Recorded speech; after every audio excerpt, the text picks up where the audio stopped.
essayer de prendre finalement le côté positif des choses. C'est finalement cette crise qui a suscité un nombre incalculable de désagréments, de souffrances, de douleurs, de difficultés pour chacun d'entre nous. Est-ce qu'elle n'a pas eu pour vertu, finalement, de mieux faire comprendre ce qu'est la difficulté du travail scientifique? Si, sûrement, on va le prendre en positif comme ça. C'est-à-dire que finalement, on ne connaissait rien sur ce virus il y a juste un an, hein, extrêmement peu de choses. Et les choses au plan scientifique ont été très vite, mais très vite pour un scientifique, pas assez vite probablement pour un citoyen et bien sûr un politique. Très vite puisqu'on a pu le séquencer, donc quand on séquence un virus, on sait ensuite comment il marche, on sait comment l'apprécier. On a pu développer des tests diagnostiques de plus en plus complexes, de plus en plus fins. On a pu également, et c'est quand même assez extraordinaire, développer des vaccins contre un nouveau virus en moins d'un an. Hein. Pour quelqu'un comme moi, sur le VIH-Sida, on n'a toujours pas de vaccin. Sur Ebola, on avait mis 18 mois avec un vaccin qui était déjà existant avant. Et là, en finalement 11 mois, la Big Pharma a pu arriver à la construction de vaccins. Donc c'est assez extraordinaire. De l'autre côté, on a des échecs. C'est-à-dire qu'on n'a toujours pas de traitement de ce virus. On n'a pas de traitement spécifique de ce virus. On va trouver un traitement des formes graves, on sait mieux les prendre en charge, les réanimateurs savent mieux les prendre en charge, mais on n'a pas un antiviral dirigé spécifiquement contre ce virus. Tous les antiviraux, allant de l'hydroxychloroquine, seul, associé, les traitements nouveaux, soi-disant nouveaux, sont des échecs. Donc il faut attendre la deuxième ou la troisième génération d'antiviraux, que nous n'avons pas encore, et qui, pour l'instant, on est donc en attente. Alors, de l'autre côté, on a quand même, le grand public s'est rendu compte que la science était quelque chose de difficile et que la discussion entre les scientifiques était quelque chose de parfois tendu. Et je pense que ça, c'est nouveau. Je pense que dans l'esprit des citoyens, ils imaginaient des scientifiques comme des grands esprits tranquilles ou les médecins comme étant toujours d'accord entre eux. Non, ce n'est pas la réalité. On le sait, nous qui sommes des milliers, on le sait. Mais en général, ça ne se voit pas. En général, c'est en interne, c'est des débats internes, etc. Et là, ça a été mis sur la place publique, en particulier par un certain type de médias. Alors, est-ce que c'est une bonne chose ou une mauvaise chose? Comme toujours, il y a des choses positives et négatives. C'est une chose positive parce qu'il y a de la transparence. Donc, on voit bien que sur une question, il y a débat et il n'y a pas forcément de consensus, ou que le consensus se construit à partir du débat. Et puis, il y a des choses qui sont plus négatives à mes yeux. C'est qu'un certain nombre de médias ont construit sur ces discussions, et plutôt que de jouer une carte d'information, on jouait une carte de construire des débats où ce n'était pas pour informer, mais c'était créer de la contestation pour la contestation. Et donc, je me mets à la place du citoyen qui entend une série de gens dont on dit qu'ils sont experts, mais somme toute, comment le vérifier, et qui donc sont perdus. Et je pense que c'est une vraie question en termes de régulation des médias. J'ai d'ailleurs posé la question au CSA de savoir comment ils pouvaient intervenir sur la régulation d'un certain nombre de médias en continu pour passer vraiment d'une stratégie, une éthique de l'information et non pas sur une éthique, enfin une absence d'éthique plutôt, de la construction basée autour de la contestation. Oui, enfin, il y a quand même un certain nombre de grandes figures scientifiques qui se sont affrontées durant cette crise. Donc, les médias ont certainement la responsabilité d'avoir, d'une certaine manière, peut-être scénarisé ces affrontements, mais ces affrontements étaient réels aussi dans le monde scientifique. Oui, bien sûr, et ces affrontements étaient réels, et il y a une fois de plus, les médecins, les scientifiques avaient une série d'idées différentes. Et c'est normal, une fois de plus. On a vu aussi, progressivement, eh bien, je dirais les choses rester, ou au contraire les choses, finalement, ne pas tenir. Hein, et c'est sur un certain nombre de sujets. Alors, il faut voir que ces débats ne sont pas seulement français, hein, qui sont internationaux, qui sont au niveau international, qu'il ne faut pas croire que c'est seulement l'esprit français qui conduit à ça. Et le deuxième élément, c'est qu'ils sont difficiles à gérer pour un comité scientifique, où somme toute, nous, on aimerait travailler un peu dans la sérénité. Là, ça n'a pas du tout été le cas. Et du coup, ça complique la relation même qu'il peut y avoir avec le politique. Le conseil scientifique, il n'est pas là pour prendre des décisions, il est là pour éclairer les décisions politiques, et on va y revenir. Mais de faire ça dans un contexte où vous avez des avis dans tous les sens, etc., le politique lui-même, il est à un moment donné, alors qu'il a nommé un comité scientifique pour l'éclairer, mais il entend aussi d'autres sons et il se pose aussi, et c'est normal, un certain nombre de questions. Donc tout ça fait que c'est quelque chose de complexe dans la relation entre sciences politiques et citoyens.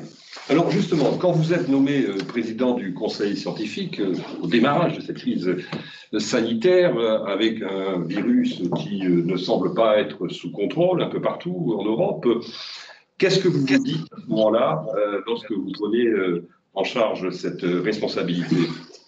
Alors, bon, ça s'est fait. Moi d'abord, je ne pensais jamais revenir sur quelque chose d'aussi opérationnel. J'étais à une réunion de l'OMS début février, vers le 10 février, à Genève. C'était la seule qu'il y a eu d'ailleurs en physiquement. J'y allais pour le comité d'éthique, pour envisager les grandes questions éthiques qui allaient se poser par cette pandémie. Je vous rappelle qu'à l'époque, on avait le premier décès en France, c'est mi-février, le premier décès en France. Mais qu'on n'avait pas encore compris que finalement il y avait un iceberg énorme sur lequel il y avait toute une série de gens qui étaient infectés et qu'on était là en train de repérer uniquement les cas ayant des manifestations cliniques. Que c'est seulement beaucoup plus tard qu'on s'est rendu compte que 40 à 50% des sujets faisant un Covid étaient strictement symptomatiques et qui pouvaient parfaitement transmettre le virus. Donc, en entendant à la fois les experts, le fait que les Chinois ne disaient pas grand-chose lors de cette vidéoconférence, puis j'ai été amené à rencontrer des modélisateurs, puis ensuite à reprendre contact avec des modélisateurs de Pasteur. Et bon, voilà, j'étais amené à signaler à l'Élysée qu'on était probablement en train de se tromper sur l'ampleur de la crise. On a réuni une série de scientifiques début mars, et le comité scientifique a été créé dans les 3 jours. 3 jours plus tard, on était à l'Élysée avec à la fois le président de la République et le Premier ministre. Et à la suite d'une longue discussion de plusieurs heures, c'est là où a commencé la période finalement qui a abouti 4 jours plus tard à un confinement généralisé. Alors, le conseil scientifique que vous mettez en place, on va Auguste Comte dit on ne rentre pas dans les cuisines de la science. Alors, on va essayer de rentrer, si vous me permettez un peu quelques instants, dans les cuisines du conseil scientifique. Vous l'organisez, vous le composez. Comment vous travaillez? Comment vous construisez finalement les avis que vous allez porter à la connaissance de l'exécutif et du gouvernement? Alors d'abord, on est 12, c'est multidisciplinaire. Il y a bien sûr des virologues, des cliniciens, des réanimateurs, mais il y a aussi des scientifiques de sciences humaines et sociales. Il y a un spécialiste du numérique. Il y a une représentante de la société civile qui est présidente d'une grande association ADT Carmonde, donc qui représente finalement les sujets les plus précaires et toute une partie de cette crise. On sait en effet que les crises sanitaires deviennent très vite des crises sociétales et des crises économiques, bien sûr, et possiblement des crises politiques, mais pas au sens politicien du terme, mais au terme de faire changer la vision politique qu'il y a par rapport à un phénomène de civilisation. Et l'histoire est pleine de ces grandes crises qui a fait modifier les choses. Alors, comment on travaille? Eh ben, on s'est vu, ça a été un moment très fort, hein, on s'est vu avant le confinement, auquel nous-mêmes nous avions contribué à pousser le politique à aller vers le confinement, parce qu'il n'y avait pas d'autre solution. On s'est vu 3 fois.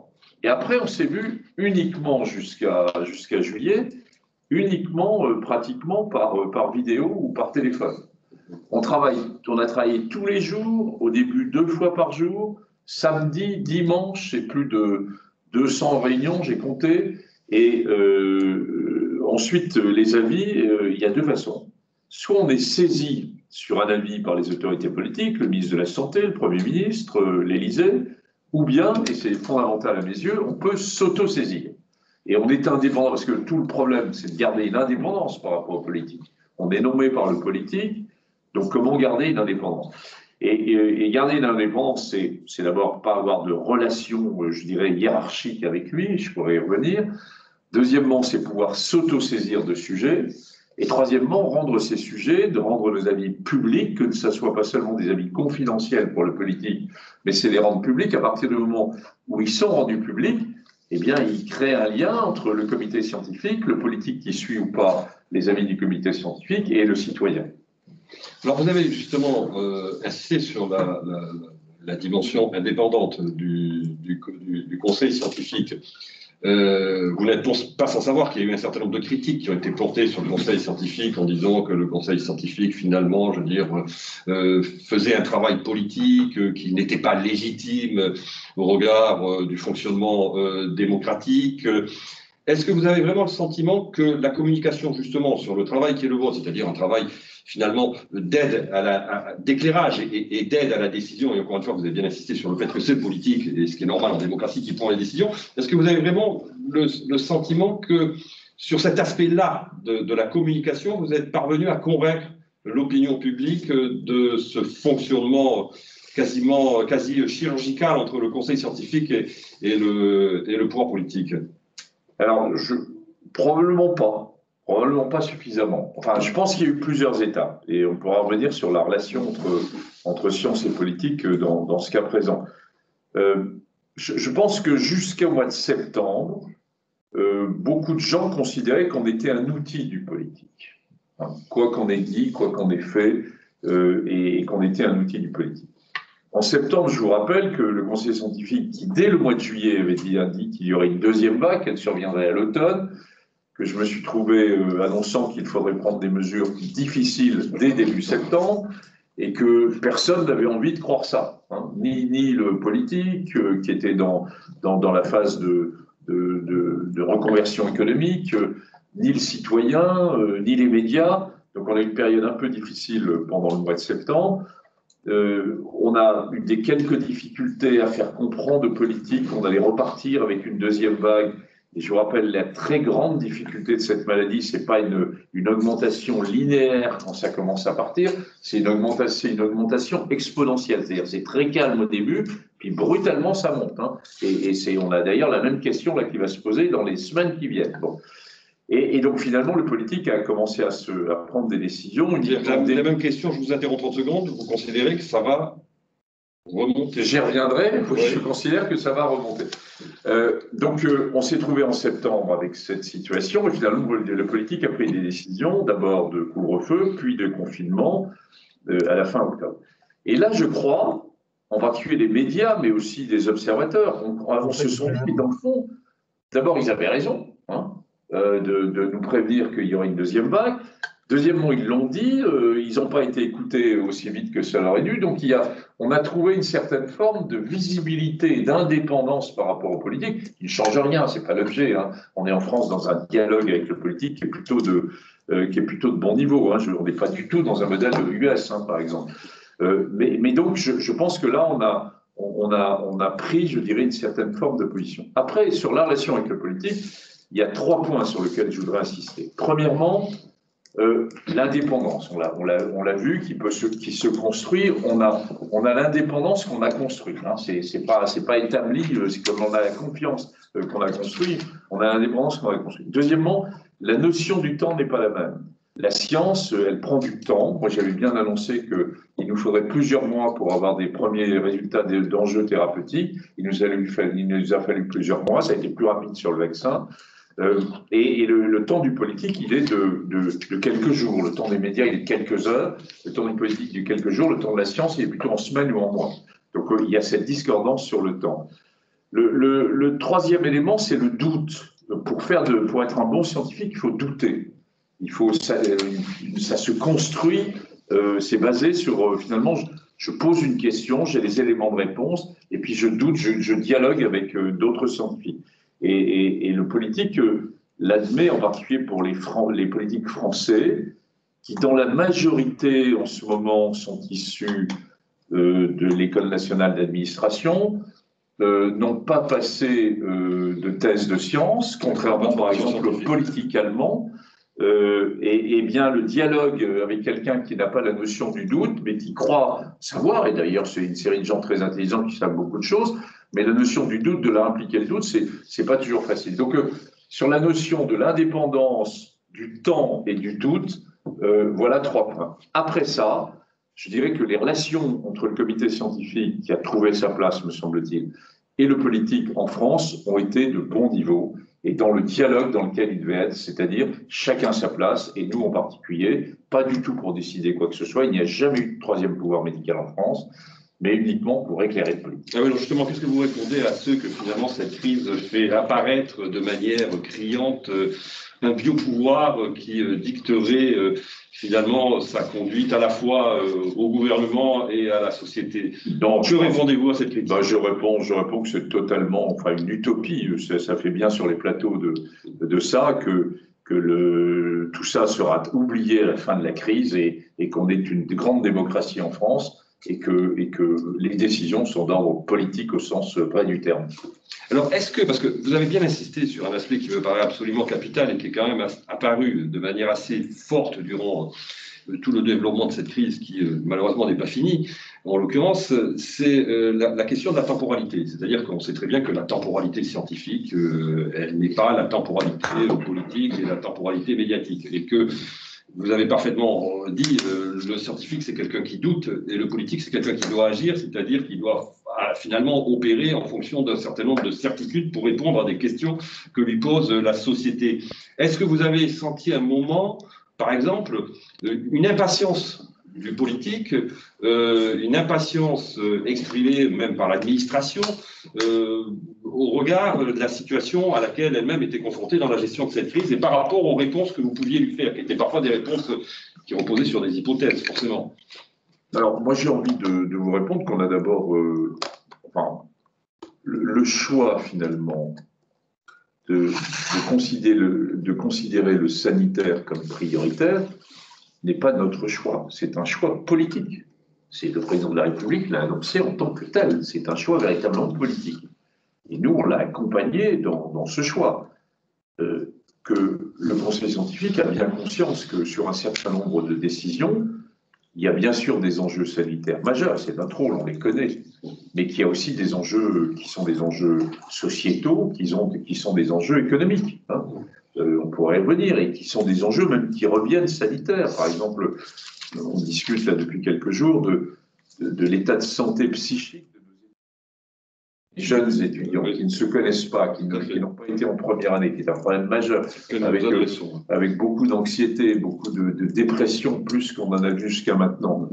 On est bien là à la fois dans un problème de société et dans un problème aussi indirectement sanitaire. Donc ça veut dire que faut bien relier l'ensemble. Même chose pour l'économie. Opposer un choix sanitaire par rapport à un choix économique, initialement, je dirais durant le mois de mars, oui, ça s'est fait comme tel. Il fallait confiner. Mais ensuite, et je vois bien maintenant, on est souvent, depuis maintenant 2 ou 3 mois, en discussion étroite avec des économistes pour ne plus opposer santé et économie, mais pour dire que l'économie, elle a besoin pour repartir de confiance, elle a besoin finalement d'un schéma qu'on lui donne et d'une perspective qui, bien sûr, s'appuie sur le sanitaire et qui doit donc se construire. Mais elle est prête à admettre un certain nombre de contraintes à partir du moment où elle a un projet devant elle, où elle a une vision devant elle. Cette vision, elle est donnée par le sanitaire. Donc, le dialogue doit être fait. Donc, je dirais que il y a eu un choix sanitaire, il y a eu un choix finalement de protéger, puisqu'on s'est très vite rendu compte que Covid, c'était essentiellement un problème médical difficile pour les plus anciens, les plus fragiles, de protéger les anciens les plus fragiles, ce qui a été fait néanmoins avec une série de décès relativement importants, et je pourrais y revenir. Voilà, donc c'est un choix politique que nous avons accompagné. Alors venons-en peut-être maintenant, disons, au concret, la façon dont la crise à la fois a été gérée par l'État et puis la façon dont elle a été perçue par une partie de l'opinion. Il y a 2 grandes critiques qui finalement ont émaillé l'ensemble de cette crise dans la gestion par l'État de cette épidémie. C'est une critique à la fois sur la logistique sanitaire, qui a été très prégnante et qui demeure encore assez prégnante. Et la deuxième critique, c'est sur l'organisation générale du système sanitaire. Vous, comment vous vous positionnez par rapport à ces critiques-là? Est-ce que finalement la crise sanitaire n'a comme souvent les crises, n'a fait que révéler un état du problème qui, disons, précédait d'une certaine manière cette crise.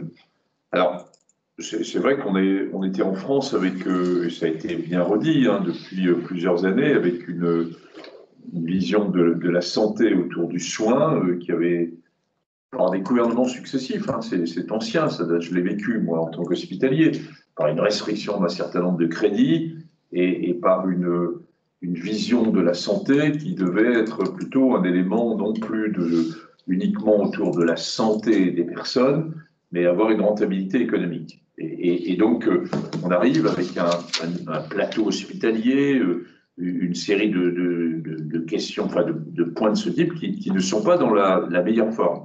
Les hospitaliers ont magnifiquement répondu dans le moment de la crise au mois de mars, mais alors qu'ils n'étaient dans des conditions qui étaient loin d'être optimales. Par ailleurs, une organisation de la santé publique qui probablement demande, et c'est quand même une des très grandes leçons de cette crise, demande à être repensée. Et dans la répartition même entre, je dirais, la santé autour du soin de l'hôpital et la santé autour de la santé publique en extra-hospitalier, c'est une des leçons majeures de cette crise. Bon. Donc, c'est un point. Donc, alors, sur la question de la logistique, moi, je suis assez nuancé, à vrai dire, parce que d'abord, le conseil scientifique ne décide pas, n'était pas dans les aspects logistiques. On s'est occupé des aspects logistiques uniquement sur un point, c'est vraiment autour du 20 mars, quand moi j'ai découvert qu'on avait très peu de capacité de tests en France, c'est se dire comment on met en place, on mobilise une grande machine de PCR, et donc où on s'est mobilisé avec le virologue Bruno Lina du conseil scientifique pour l'achat des très grandes plateformes qui sont maintenant là. Donc là, on est rentré dans la logistique. Sinon, le reste, nous ne sommes pas rentrés. Sur les masques, on ne peut pas tout faire. Non, on a conseillé les masques, mais on ne s'est pas du tout impliqué dans l'achat des masques et dans la logistique des masques. On s'est impliqué sur la virologie, ce qui était plus logique, ce qui était bon. Après, je constate aussi qu'il ne faut pas rester à la première vague. La deuxième vague, à partir de septembre-octobre, qui a entendu parler des masques, qui a entendu parler des besoins en respirateurs, en réanimation, qui a entendu parler des tests. La France est le pays en Europe qui fait le plus de tests en termes de tests diagnostiques. Ça veut dire qu'on a tiré des leçons de la première crise. Troisième phase, là, actuelle, on pourrait interroger en disant « Mais si, vous avez un opérationnel, regardez la lenteur de la mise en place des vaccins. » stratégie vaccinale, bon, allez y venir. Eh bien, on va y revenir plus en détail, mais lenteur, moi je veux bien, on va voir ce qui va se passer. Je fais le pari que la France, qui démarre souvent comme un certain nombre d'innovations, qui démarre lentement, ensuite se réveille et qu'on va avoir une politique vaccinale très très large et très rapide. À Bicêtre, mon hôpital, la semaine dernière, il y avait un centre de vaccination. Là, j'appelais tout à l'heure, ils ont 8 pôles à Bicêtre pour vacciner. Il y a un pôle la nuit qui vaccine également la nuit. Il y a une énergie qui est là et qui est présente. Voilà, donc ça pose la question de la logistique d'État par rapport à une logistique qui serait régionalisée, c'est une vraie question. Il me semble qu'il y a eu un effort de fait, en particulier depuis le mois de juillet, sur confier plus de responsabilités aux responsables locaux, aux grands maires, aux maires des grandes métropoles, aux patrons de région. Mais on voit bien aussi qu'il y a un certain nombre de choses qui relèvent du pouvoir régalien. Quand j'entends, par exemple, qu'il y a un certain nombre de présidents de région qui veulent commander des vaccins, ils ont tout faux. Ils ne pourront pas commander des vaccins. C'est une stratégie qui est au niveau européen. Même la France, toute seule, ne pourrait pas se débrouiller. C'est une stratégie au niveau européen. Donc, il y a des choses qui peuvent être... Ils disent ça parce qu'ils ont commandé des masques. Oui, voilà, mais ils peuvent parfaitement... Mais si des masques, commander des masques, c'est des masques. Oui, c'est pas tout à fait la même chose que d'être des choses très, très sensibles comme des produits vaccinaux. Donc, voilà, moi je pense qu'il y a sûrement à se reposer la question de qu'est-ce qui doit être confié à l'administration par rapport à qu'est-ce qui peut être sous-traité en termes organisationnels par rapport à un certain nombre, soit de territoires, c'était une première question, soit même par rapport au privé.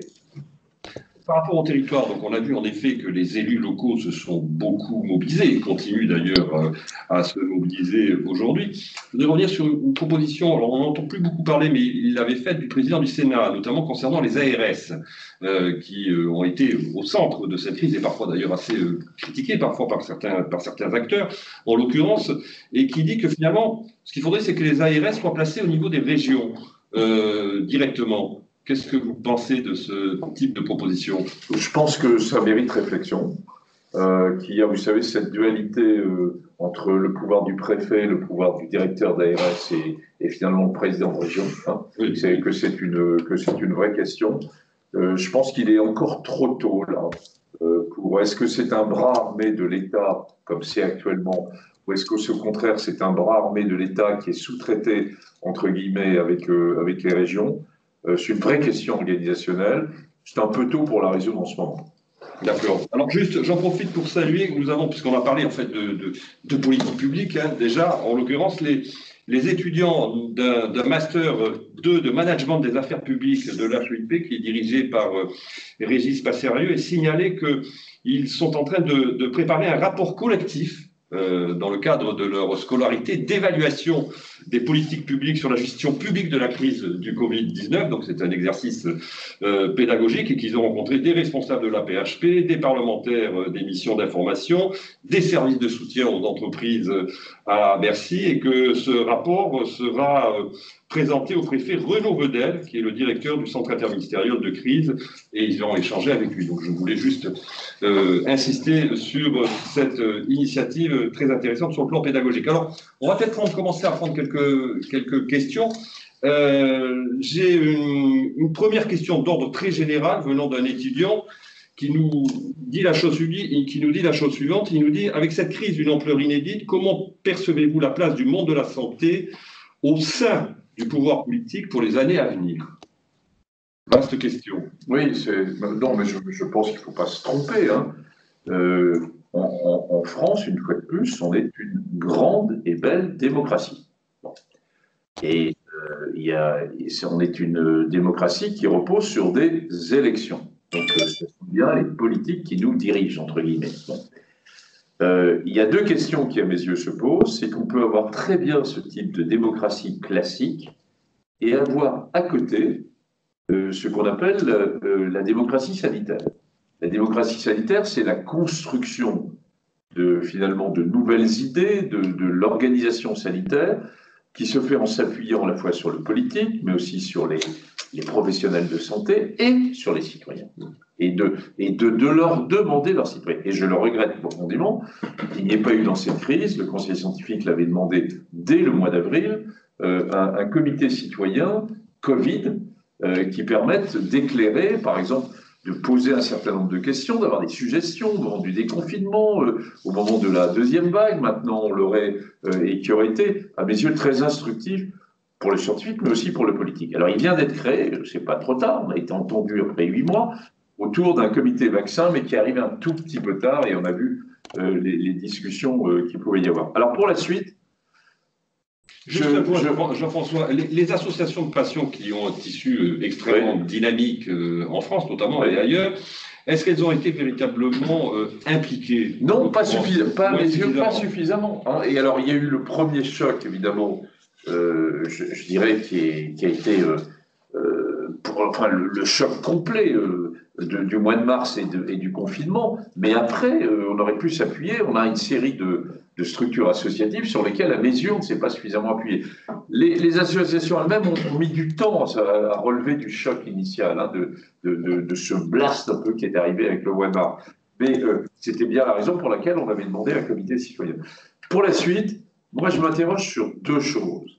Premièrement, est-ce qu'il ne faut pas, dans la vision de construction d'une nouvelle santé publique, créer un secrétaire d'État ou directement un interministériel qui soit sur la santé publique et qui ne soit pas uniquement associé au ministère de la Santé. La santé, c'est autour de la santé humaine. La santé publique, c'est beaucoup plus large. Je vous rappelle que dans le milieu anglo-saxon, la majorité des gens qui font de la santé publique ne sont pas médecins. Et que les universités sont indépendantes des universités de médecine. Qu'on trouve des gens issus d'écoles de commerce, de Sciences Po, etc. Et c'est très bien. Et je m'interroge sur une nouvelle fonction en interministériel raccrochée à Matignon, qui serait là pour à la fois porter la nouvelle organisation de la santé publique et porter aussi la réponse aux crises, et en particulier aux crises sanitaires. Bon, c'est une première question que j'ai sur le rôle de la santé. Après, sur le rôle de la santé pour le futur, oui, vous avez beaucoup de médecins sur les plateaux, ils vont disparaître une fois que la crise sera passée. Et on va retomber, et je le sais parce que malheureusement je suis au bout d'une longue carrière, la difficulté qu'il y a en dehors de la crise à faire passer les messages autour de la santé vis-à-vis des politiques, pour qui en général ce n'est pas une priorité. Toute la question, c'est de savoir si le citoyen... C'est une priorité dans l'opinion publique. Oui, si le citoyen, après cette crise, et puisque ça sera une majorité qui pensera ça dans l'opinion publique, si ça ne va pas devenir un enjeu, et très probablement... Disons-le simplement, c'est un enjeu politique pour la prochaine présidentielle, évidemment. Alors pour relier, j'ai une question venant de Michel Taube d'Opinion Internationale, qui lance d'ailleurs une grande campagne Ensemble Prévention Covid, et qui vous pose la question de savoir finalement, est-ce que là où pêche le système de santé français, c'est finalement en matière de prévention? Est-ce que nous avons des politiques de prévention suffisamment volontaristes? Est-ce qu'on implique suffisamment, par exemple, les milieux scolaires, justement, dans cette dimension-là de prévention? Et comment, aujourd'hui, par exemple, sur une crise telle que nous la vivons, les politiques de prévention pourraient être finalement utiles pour permettre finalement de redémarrer aussi de manière plus rapide? Ça rejoint la question de l'organisation d'une nouvelle santé publique et dont la prévention, évidemment, est un des leviers majeurs. C'est consacrer finalement moins de moyens à la médecine classique, curative, hospitalière, pour laquelle la France est à un très haut niveau, et consacrer peut-être plus de moyens, ou consacrer plus de moyens globalement, mais consacrer plus de moyens sur cette vision de santé publique. Après ça, il faut aussi faire attention. Sur la première vague, et même sur la deuxième vague jusqu'au mois de novembre, la France, avec à la fois dans les médias, sur les réseaux sociaux, sur un certain nombre de citoyens français, a fait l'objet d'un France bashing complet. Pourquoi nous étions le mauvais élève de l'Europe? Je m'aperçois début janvier 2021 que nous sommes les bons élèves de l'Europe. Que les bons élèves comme l'Allemagne... Alors, c'est quoi les indicateurs? Alors, les indicateurs, les indicateurs, c'est évidemment la crise actuelle, c'est-à-dire le nombre de décès par jour en ce moment qui se pose, l'occupation des lits de réanimation, la saturation des services hospitaliers. Et très honnêtement, la situation, elle est bien meilleure en France en ce moment. C'est peut-être que provisoire, et il faut nuancer beaucoup, et il faut qu'on fasse très attention. Mais par rapport à l'Angleterre, par rapport à la Suède, par rapport à l'Allemagne, par rapport à la Suisse même, par rapport à la Belgique, on se situe dans une meilleure situation.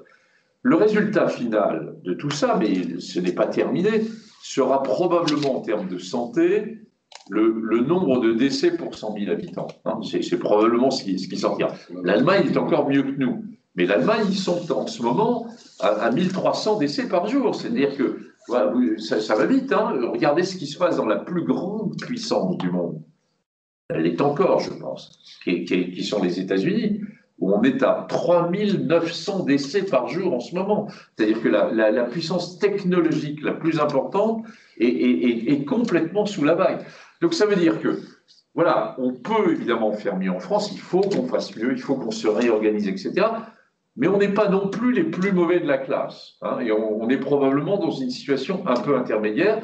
Et si je mets à côté les problèmes sanitaires, les enjeux sociétaux et les enjeux d'aide à la personne et du rôle de l'État dans l'accompagnement des situations difficiles, il y a deux pays en Europe qui sortent, les économistes le disent tout de suite, c'est l'Allemagne et la France.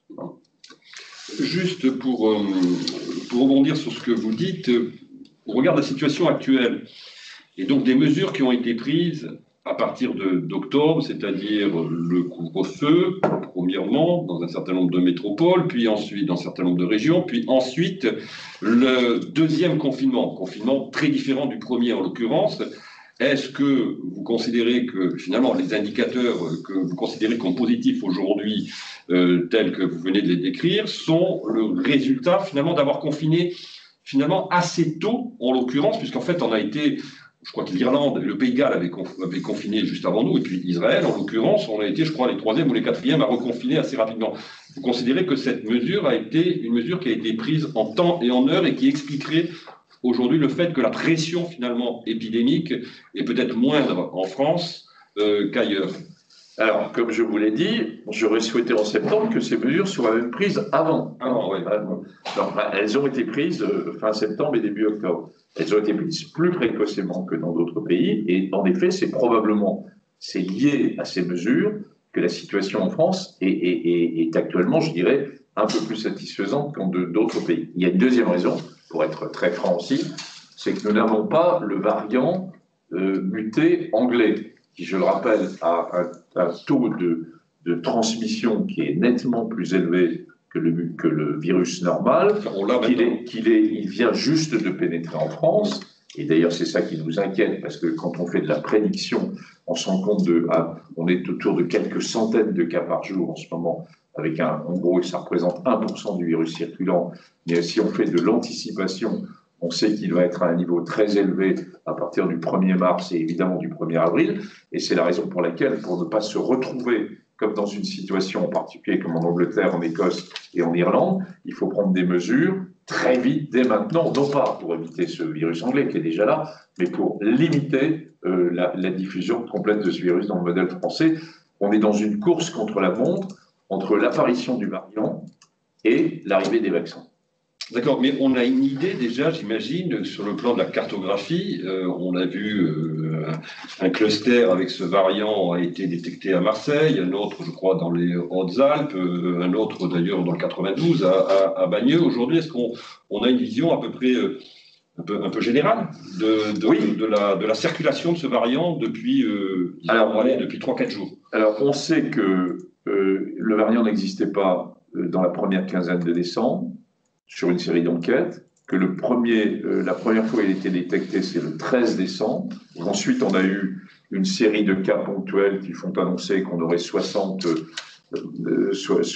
cas en France. On en a beaucoup plus. L'enquête de jeudi et de vendredi montre, en prenant l'ensemble des tests PCR positifs et en le repassant avec le variant, que le variant anglais représente à peu près 1% des tests positifs détectés en France. Ce qui veut dire qu'on tourne à peu près à 200 à 300 nouveaux cas par jour. Oui, alors, et ils sont sur l'ensemble du territoire. Oui, l'une de ces caractéristiques, apparemment, je parle bien évidemment sous votre contrôle, de ce variant, c'est qu'il semble finalement toucher de manière plus indifférenciée l'ensemble de la population. Et notamment, enfin en tout cas c'est ce que révélait a priori un certain nombre d'études, notamment au Royaume-Uni, notamment les jeunes. Est-ce que vous confirmez cette... Alors, il touche l'ensemble des populations, et quand il y a une circulation du virus, les jeunes sont également touchés. Ils ne sont pas plus touchés. C'est-à-dire que si la circulation du virus est, mettons, sur un index que j'appellerais 100 dans la population adulte, elle est toujours plus basse chez les jeunes, mettons autour de 60. Quand elle passe à 200 chez l'adulte, elle est à 120 chez les jeunes. Donc, ça suit finalement la circulation générale. Les données que nous avons et qu'on a eu de nos collègues anglais ne nous suffisent pas suffisamment probantes pour fermer les écoles. Et nous avons fait une recommandation de garder les écoles ouvertes avec une surveillance accrue et non seulement des cas ponctuels pour détecter tout de suite un variant anglais et fermer éventuellement la classe, voire le collège, mais aussi pour avoir systématiquement une enquête chaque semaine pour regarder la pénétration du variant anglais dans les écoles, y compris chez les enfants strictement symptomatiques. Alors, le variant, on parle beaucoup du variant, en effet, qui a été découvert en Angleterre. Il y a aussi un variant sud-africain aujourd'hui. Est-ce que vous pouvez nous en dire un peu plus sur ce Alors, et peut-être d'autres formes de variants. C'est une autre forme de variant qui est assez proche du variant anglais, mais qui n'est pas tout à fait le même, et qui, quand on fait ce qu'on appelle une analyse phylogénétique, est différent. Il a aussi un niveau de transmission qui est plus élevé que le variant habituel, même peut-être un peu plus élevé que le variant britannique. Surtout, là où il pose une question, c'est qu'on n'a pas encore de données vraiment solides et on a même quelques doutes sur la capacité des vaccins, et en particulier des 2 premiers vaccins mRNA, c'est ceux qu'on peut tester, à neutraliser, à induire une réponse immunitaire qui va neutraliser le variant sud-africain. On sait que la réponse immunitaire induite par ces 2 vaccins mRNA neutralise le variant anglais, ça on le sait, c'est récent, ça date d'il y a 3 jours. On n'a pas encore de données sur le variant sud-africain et on pense qu'il va être plus difficile à neutraliser, ce qui serait évidemment une question majeure. Alors, sur le variant sud-africain, on est quand même avec beaucoup moins de liens qu'avec l'Angleterre. Donc là, on est encore dans une période où on peut tenter, non pas d'empêcher la circulation du virus sud-africain, mais beaucoup vraiment de le limiter. Les vols avec l'Afrique du Sud viennent d'être arrêtés aujourd'hui. Les vols entre la Réunion et Mayotte et l'Afrique du Sud viennent également d'être arrêtés. Donc c'est l'ensemble, c'est pour éviter une diffusion très large de ce virus sud-africain. Très bien. Une autre question concernant, vous avez parlé des écoles.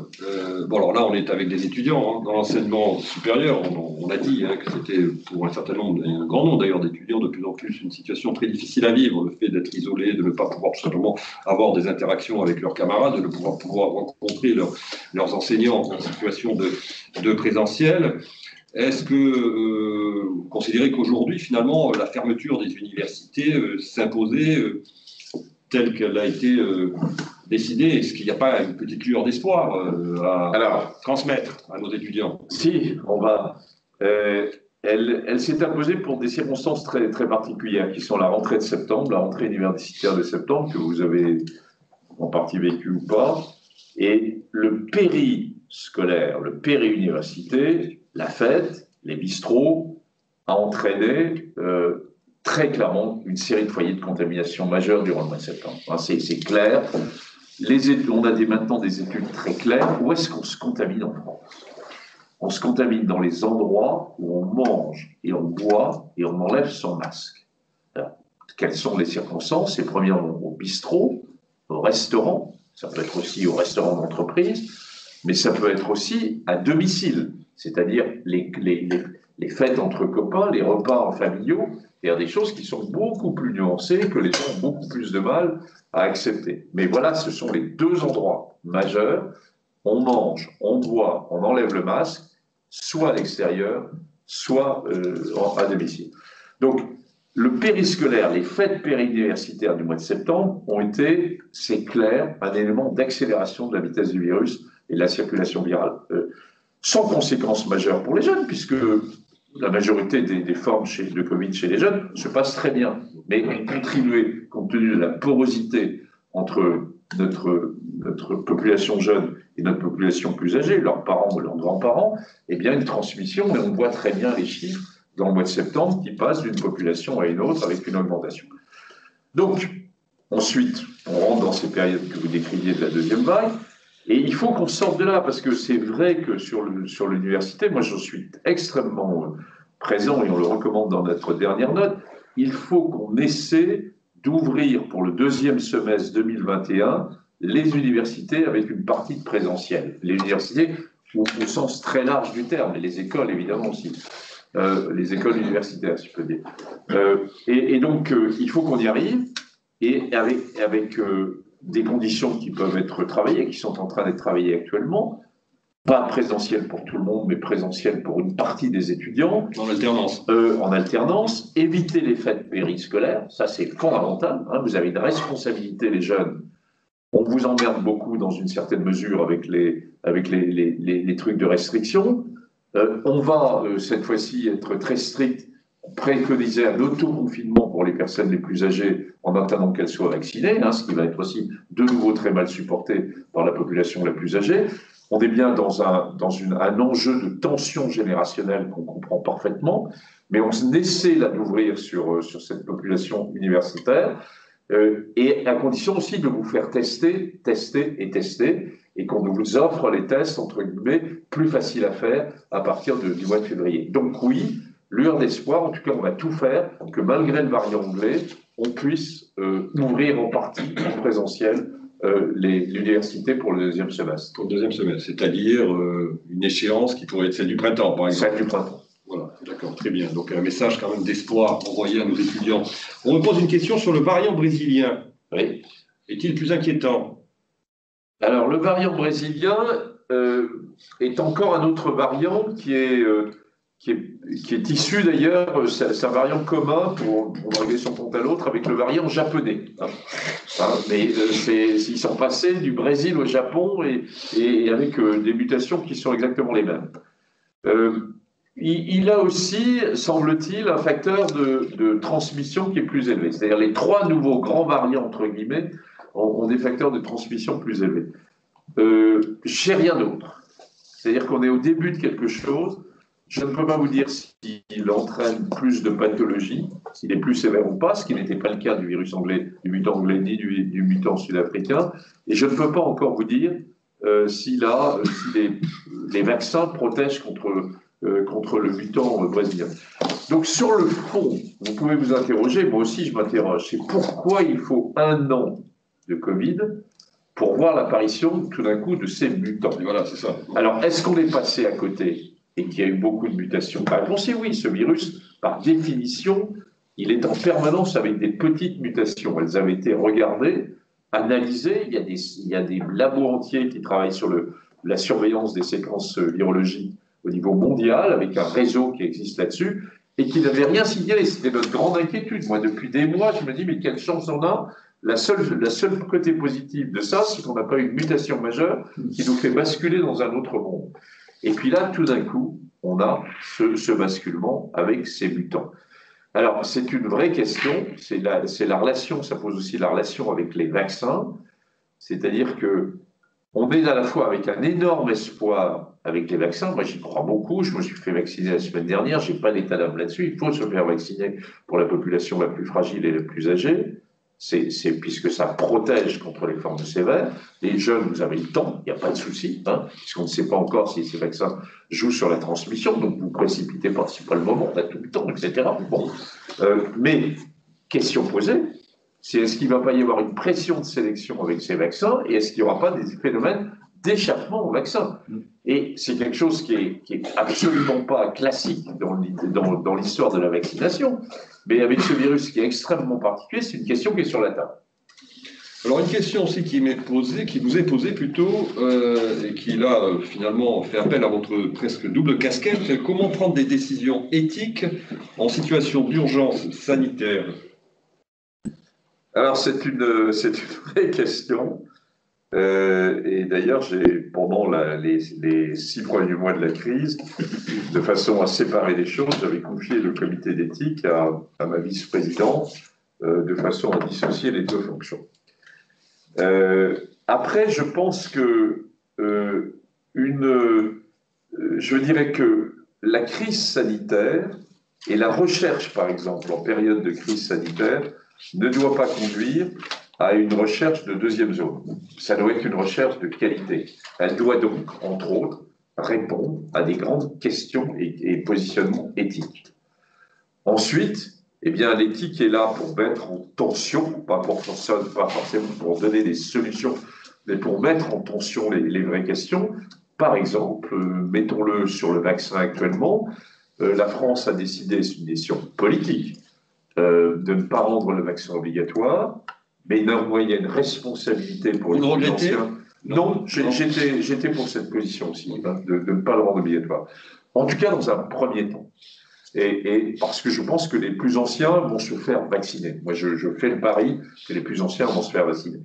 Mais c'est faire comprendre aussi aux plus anciens qu'ils se vaccinent pour eux-mêmes pour se protéger, mais aussi pour finalement protéger le système de santé. C'est-à-dire que c'est à la fois jouer sur une responsabilité collective et une responsabilité individuelle. Donc on est bien là dans un mélange de vision de santé publique, mais aussi de questionnement éthique qu'il peut y avoir. Même chose du côté que j'évoquais tout à l'heure. Demander aux plus anciens en ce moment d'avoir une forme d'auto-confinement, en attendant de se faire vacciner, hein, d'être pendant les 2 mois qui viennent, où il faut tenir pour avoir le vaccin, et bien de faire attention de ne pas se mettre dans des conditions difficiles. Eh bien, il me semble parfaitement logique de pouvoir leur demander ça, alors qu'on demande à l'ensemble de la population des contraintes extrêmement difficiles, et à nos étudiants en particulier, de ne pas se voir en présentiel. Donc on est bien dans des enjeux éthiques permanents qui sont, par définition même, à la base de la santé publique. Oui, en fait, vous nous expliquez que vous devez gérer souvent des contradictions. Oui. C'est une vraie difficulté. Parmi les contradictions sur lesquelles je voudrais revenir, et qui parfois font que les mesures sanitaires sur un plan prophylactique ne sont pas toujours très bien comprises. Vous avez parlé des restaurants, des cafés, des universités. Il y a parfois quelque chose qui passe pas toujours très bien dans l'opinion, qui est mal compris. C'est-à-dire, en d'autres termes, les transports en commun sont des lieux où on peut continuer largement à se mouvoir. Ils ne sont pas, en l'occurrence, fermés, et rien ne nous démontre qu'ils ne sont pas des lieux particulièrement quand même contaminants. Et dans le même temps, on ferme des commerces. Souvenez-vous la polémique sur les commerces non essentiels, sur les cafés, sur les restaurateurs. Qu'est-ce que vous répondez finalement à ceux qui opposent à l'action des pouvoirs publics? C'est ce qu'on a qualifié d'ailleurs d'injonction parfois paradoxale, ou en tout cas de contradiction. Non, mais on peut les comprendre. Et finalement, pour prendre les politiques pour prendre des décisions, et donc pour nous les aider à prendre ces décisions, il faut au maximum s'appuyer sur des données scientifiques. Ouais. Le problème, c'est qu'on ne les a pas toujours. Et par exemple, sur la question simple que vous allez comprendre, où est-ce qu'on se contamine en France? Comment on se contamine et où est-ce qu'on se... Question de base. Hein. Eh bien, il y a 3 études qui sont sorties. Elles sont sorties début décembre. L'une avec la même question aux États-Unis, l'autre la même question en Angleterre, et la 3e qui est l'étude d'Arnaud Fontanet, réalisée avec la CNAM et Santé publique France, sur ce qui se passe en France. Et c'est ce que je vous ai résumé tout à l'heure. Les 2 points majeurs où on se contamine en France, c'est les lieux où on enlève son masque, où on mange, où on boit. Mais il n'y a pas eu d'étude sur les transports en commun? Alors, si, bien sûr. Et dans la même étude, il regarde, c'est une étude qui se fait à partir des nouvelles contaminations. Et il interroge, pour les personnes qui veulent répondre, qui répondent de façon anonyme par mail sur où elles se sont contaminées, comment elles se sont contaminées. Donc c'est une étude qui porte sur des dizaines de milliers de personnes, donc avec une puissance statistique qui est importante. Et il montre très clairement que les transports n'entrent pas en jeu, que les petits commerces n'entrent pas en jeu, que probablement il y aura une série autour des spectacles qui n'entrent pas en jeu, sauf par le fait qu'il crée du rassemblement. Mais que les 2 points focaux, très difficiles, hein, sont en effet ceux que je viens de vous indiquer. Et le deuxième, je le rappelle, ce sont les dîners en familiaux ou entre amis, en ville, à l'intérieur, sur lesquels il n'y a pas d'injonction possible. On est dans le domaine du privé, c'est bien de la responsabilité individuelle, et on rejoint notre discussion de tout à l'heure.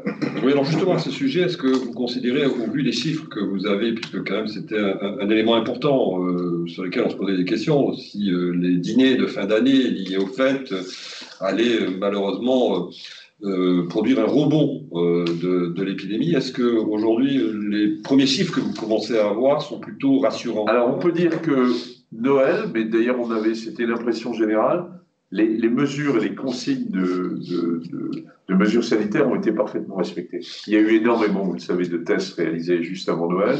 Je pense que tout le monde a essayé de faire un effort.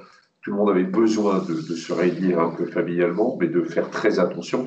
Les Français sont beaucoup plus intelligents qu'on ne veut bien le dire. Ils ont une perception, je dirais, très constructive de ce qui est en train de se passer. Hein, on nous parle dans les médias uniquement des extrêmes, mais là, 80% des Français sont des gens qui réfléchissent, qui entendent, qui sont eux-mêmes inquiets pour eux-mêmes, pour leurs grands-parents. Enfin, il faut arrêter d'être en permanence sur les extrêmes. Et donc, des précautions ont été prises, beaucoup de tests ont été utilisés, et je peux dire là aujourd'hui que finalement, Noël n'a quasiment pas de retentissement sur la courbe épidémique.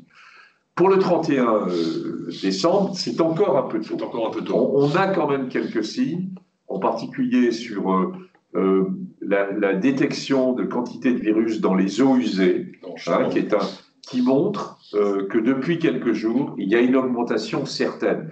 Alors, est-ce que c'est lié le retentissement du 31? À mon avis, ça doit jouer, plus un peu de virus anglais qui commence à arriver en France.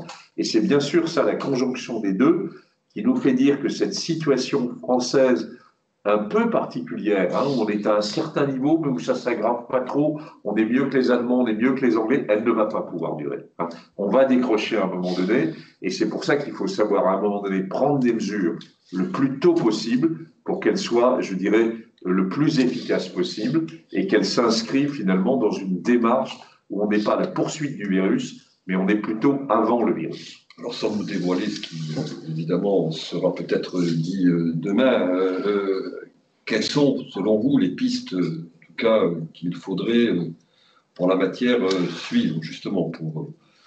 Alors, d'abord, ce sont des décisions éminemment politiques. Bien sûr. Il y a évidemment plusieurs pistes sur lesquelles je ne commenterai pas, et c'est à eux de prendre leurs décisions sur un couvre-feu élargi, un confinement partiel, un confinement au niveau des zones les plus tendues. Puis il y a des mesures simples qu'il faut répéter. Ce virus anglais, les mesures de distanciation, les masques, le lavage des mains, ce sont des mesures qui marchent sur le virus anglais. Hein. Il est sensible à ces mesures. Bon.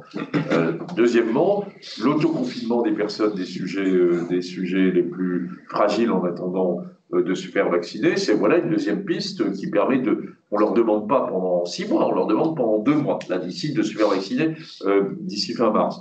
Et puis, il faut accélérer encore plus la vaccination. Il faut qu'on arrive à ce chiffre de 10 à 12 millions de personnes vaccinées dans la deuxième quinzaine du mois d'avril. Et avec ce chiffre-là, on arrivera à un certain équilibre à peu près, je dirais. Et ça, c'est pour sauver des vies. Hein. C'est pas pour bloquer la circulation du virus, c'est pour éviter que les personnes les plus fragiles fassent des formes graves. J'ai juste deux dernières questions. Une question qui m'est posée sur l'enseignement primaire et secondaire. Que pensez-vous des différentes mesures prises dans l'enseignement primaire et secondaire pendant le premier et le deuxième confinement? Le premier, il me semble que les choses étaient claires, en l'occurrence. Oui, c'était fermé. Oui, les écoles étaient fermées pendant le premier confinement. On les a laissées ouvertes durant le deuxième confinement. Vous l'avez dit vous-même tout à l'heure. C'est un confinement qu'on appelle adapté, qui était beaucoup moins strict que le premier, un peu moins efficace d'ailleurs. Hein, plus on confine de façon stricte, plus on a un résultat sur la circulation du virus. Mais l'objet, c'est quoi? C'est vraiment, qu'est-ce qu'on a comme objectif? C'est la circulation du virus? Ou c'est sauver des vies? Ou c'est éviter que les personnes les plus fragiles décèdent? C'est une vraie question de fond. Alors pour les écoles, oui, il y a eu une série de mesures. Je sais que ça fait l'objet de beaucoup de discussions, que les enseignants ont plus ou moins bien compris un certain nombre de mesures. Je constate néanmoins que la majorité des enseignants et des parents souhaitaient qu'il y ait une reprise des écoles début janvier. Hein, c'était très clair. Et les enseignants le souhaitaient aussi. Et les enfants le souhaitaient aussi. Quand on est dans un grand appartement d'un milieu social favorisé, bien sûr, on peut passer, c'est une période de 2-3 mois. Cette crise touche préférentiellement, dans ce qui est de plus dur, les inégalités de santé, et elle touche plus une population plus précaire, et donc les enfants aussi issus de la précarité, pour qui l'école est un lieu de la République, c'est un lieu d'un repas d'abord par jour, c'est un lieu aussi d'organisation sociale vis-à-vis des autres. Et donc, on est bien dans une forme de sanitaire quand on garde les écoles ouvertes. Alors, une question plus large pour terminer, mais qui nous permet un peu d'aborder l'avenir. Quelle est la chance, à mon avis, vous allez répondre, pour que nous connaissions une autre forme de virus telle que la Covid-19 dans les 20 prochaines années, et comment s'y préparer? Alors, je n'ose pas répondre à cette question. C'est un sujet qui avait déjà été abordé, oui, les années pré-Covid. Oui, les années pré-Covid, j'avais fait plusieurs conférences. Nous aurions une grande pandémie pour laquelle nous n'étions pas prêts, et que cette pandémie serait avec un virus respiratoire. À vrai dire, je ne pensais pas, pour être très franc, à un coronavirus. Je pensais à un virus grippal muté, avec une mutation particulière d'un virus grippal. Pourquoi? Parce qu'avec un virus respiratoire, il se transmet, et évidemment, vous retrouvez, enfin, je trouve que la très belle image, c'est un salon d'aéroport sur lequel vous avez 100 personnes avec un virus qui est en train de se balader, et puis vous avez des personnes qui partent vers l'Asie, vous avez des personnes qui partent vers le reste des États-Unis, et vous avez des personnes qui rentrent en Europe, et c'est parti, on est dans un monde qui est extrêmement connecté. Donc oui, je pense que nous aurons une autre crise sanitaire avec un autre virus muté, que de la même façon qu'il y a des crises économiques, qu'il y a une crise liée à l'environnement, et d'ailleurs environnement et santé sont des enjeux très importants dans une vision de santé globale, nous aurons probablement une nouvelle crise. Qu'on y sera, je l'espère, mieux préparé après la crise du Covid, mais qu'il faut être extrêmement vigilant parce que les crises, ça s'oublie très vite. Oui, il faut garder la mémoire des crises. Alors c'est bien, parce que somme toute, c'est bien d'oublier les crises, et il faut passer avec un avenir. Mais la mémoire des crises, c'est fondamental. Et d'ailleurs, il y a une structure issue du Conseil scientifique qui s'appelle Covid Ad Memorial et qui a pour objectif de garder la mémoire de cette crise. Oui, c'est absolument essentiel. Juste une dernière question sur l'immunité collective, en l'occurrence. Quand est-ce que vous pensez qu'elle pourra être acquise pour que finalement la société retrouve un fonctionnement normal? Et là, pour le coup, en mon sens, la stratégie vaccinale a son importance. Ah, bien sûr. Alors, on appelle immunité collective, ou en anglais immunité de troupeau. C'est le fait que pour lutter contre la diffusion d'un agent infectieux et d'un virus en particulier, on ne peut l'arrêter que quand il y a une grande partie de la population qui a été immunisée, soit qui a eu la maladie, soit qui a reçu un vaccin. Les estimations font que pour le Covid, on estime qu'il faut arriver autour de 60%. Il faut nuancer parce que ce qu'on appelle, comment mesurer l'immunité collective? On la mesure en général sur les anticorps, mais on sait qu'il y a une immunité cellulaire et une immunité au niveau des muqueuses qui joue aussi un rôle. Alors, où en est-on avec le Covid?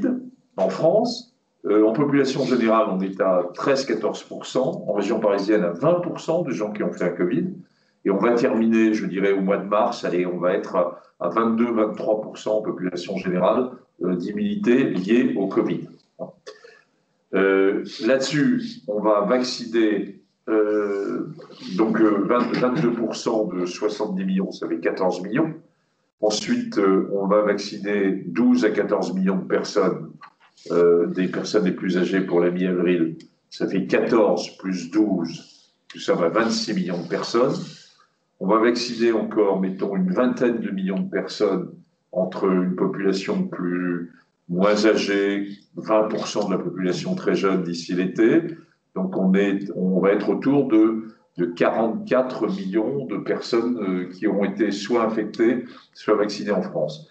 Donc on ne serait pas loin des 60% de l'immunité populationnelle. Si en France on est 68 millions, on ne serait pas loin, et ça on pourrait l'atteindre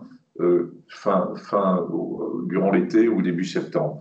C'est la raison pour laquelle, sauf surprise de variants, mais il peut y avoir des surprises.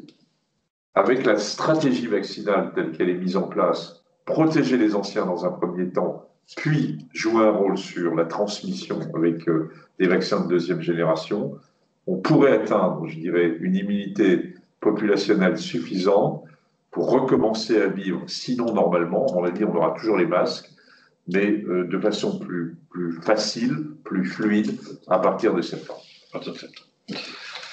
Merci Jean-François Delfrécy, merci donc à toutes celles et à ceux qui nous ont suivis. Juste rappeler que notre dernier numéro de la revue politique et parlementaire est consacré à la crise sanitaire, une crise sans fin avec un point d'interrogation et une interview d'ailleurs de Jean-François Delfrécy. Signaler aussi, parce qu'il me le signale, Michel Taube d'Opinion Internationale organise une conférence sur le sujet justement des vaccins et du Covid ce lundi à 18h. Et remercier aussi nos étudiants, remercier Lucie et toutes les équipes de l'HEIP, et remercier bien évidemment Jean-François Delfrécy de nous avoir accordé tout ce temps durant cette heure qui, je l'espère, aura permis à chacun de pouvoir mieux se documenter sur le sujet. Allez-y. La journée porte ouverte. Allez-y, je vous laisse, Lucie. Oui, 2 minutes. Donc oui, pour vous dire qu'on enchaîne à 18h30 avec une journée porte ouverte en ligne d'HEIP. Donc on parlera notamment de nos programmes, du processus d'admission. Je vais mettre le lien dans le chat si vous êtes intéressés. Je vous remercie. Merci à tous. Oui, c'est ça. Bon, Oui, on est passé à Juste parfait, non ouais, c'est tout. La faute.